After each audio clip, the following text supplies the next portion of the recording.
Hello, my name is Sydney Olson, and I'm here to discuss why I want to be a teacher and a few other questions. I did elaborate on this a few weeks ago.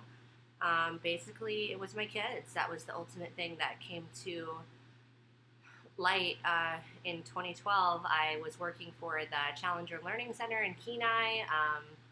We did the cold water survival and egress training. I'll show you here.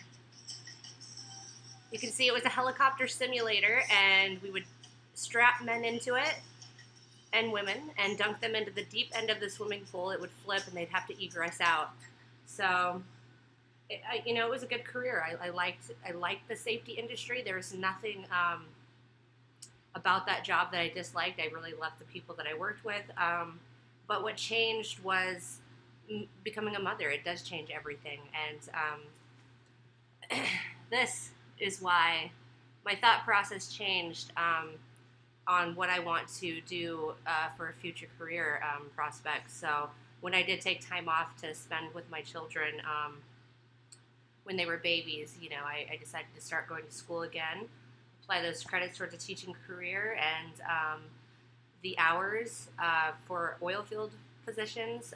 Our main contract was through Shell Oil. So hour-wise, it was a demanding job. My husband works for ConocoPhillips, so the hours are just ideal for and the most conducive for raising family.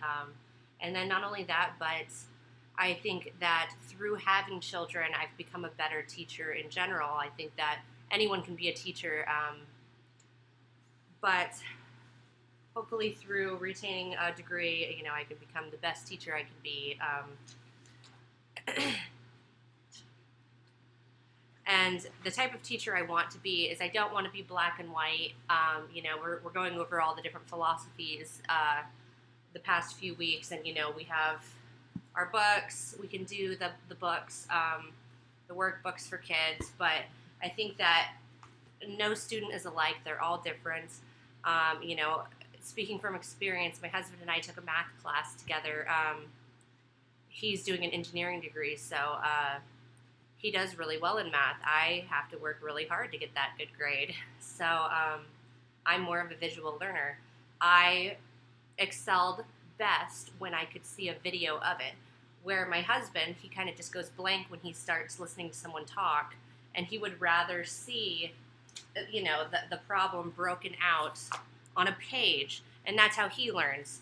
So, we both did well in the class, but two completely different ways of learning. And so I think that taking the best aspects of each of those, and through this day and age, there's so many different social media outlets. I do believe that the reason I excelled best was my teacher had YouTube videos that he would, post so that we could see step-by-step solutions. And for me, that was really beneficial. And a lot of kids learn differently, and so I really like this representation of a visual learner. And as you can see on there, there's lots of different adjectives that would describe that. And just keeping in mind that every kid is different. I think that the strongest quality I can bring to a classroom is just taking the best parts of these philosophies and hopefully implementing them and developing them into my own teaching goals that I can use day to day throughout my teaching career. I think that it's just really important to be able to adjust to the students and make learning fun. It doesn't have to be so black and white. We can do the fun things. Children, they love to be creative. They want to be creative. That being said, if you can make learning fun and you can spark that creativity that they can take with them and that drive that they can take with them, even outside of the classroom, and just be that positive role model for them, I think that that's the best quality you can have in being a teacher. I think taking that along with what a student should see when they come into a classroom is it should be welcoming, always welcoming. You want the child to want to be there. And according to the different age groups, you want to be age appropriate. So learn your students, learn what they're into, try to keep them involved. I really like this that I found, and it discusses, when you enter this room, learning is fun and cooperation is expected. Our positive attitude and mutual respect are part of everything we do and say. You know, that being said, the welcoming and the fun atmosphere, it's a balancing act, because you also want to have those defined boundaries. You want to have those levels of expectations met, and you want this child to understand the level of expectation that you bring to the table. And I just hope that my students will remember the creativity and the fun aspect of learning, and I hope that they can take their knowledge and their drive, their newfound drive, and their love for learning, even outside of the classroom, and when they go on in their lives, you know, that they never really lose that flair to learn, because I believe you never stop learning. Even as an adult, there's always something to be learned. So I just hope that they can take that with them.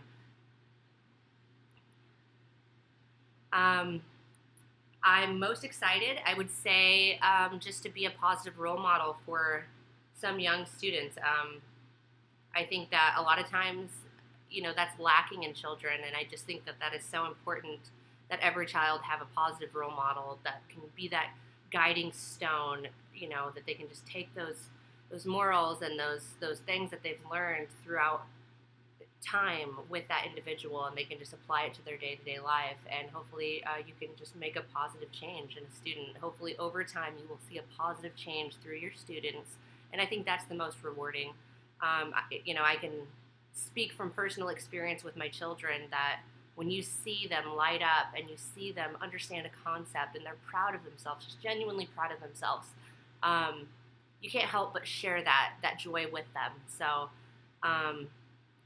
those are the things that I think I'm most excited about. And then to wrap it up, I know I've been rambling for a while now, so I guess I do have a couple of concerns. I guess, you know, a concern would be that I just hope it doesn't take away from my day-to-day with my children, because I feel like I am very involved. I'm very involved in my children's education. You know, we do the workbooks, we do the flashcards, we do the reading, and I love doing that. I just hope that that doesn't change once I am a teacher and I'm with all of these other kids all day long. Am I just going to be burnt out? I hope not, and I don't think I will, or else I'm in the wrong career. But, you know, I can't help but have that thought, you know, that I just hope that it doesn't take away from the kids. And I just think, you know, it's just going to take balancing everything. I mean, being a good parent and working full time, and I do think that this career, I think that that's something you have to do with any career, is just balance work and family, and make the time for those special moments and be present when you are there. I just think that those are the things I'll have to remind myself to kind of just keep those concerns at bay. So that's all I have for today. I hope you enjoyed my presentation. Thank you.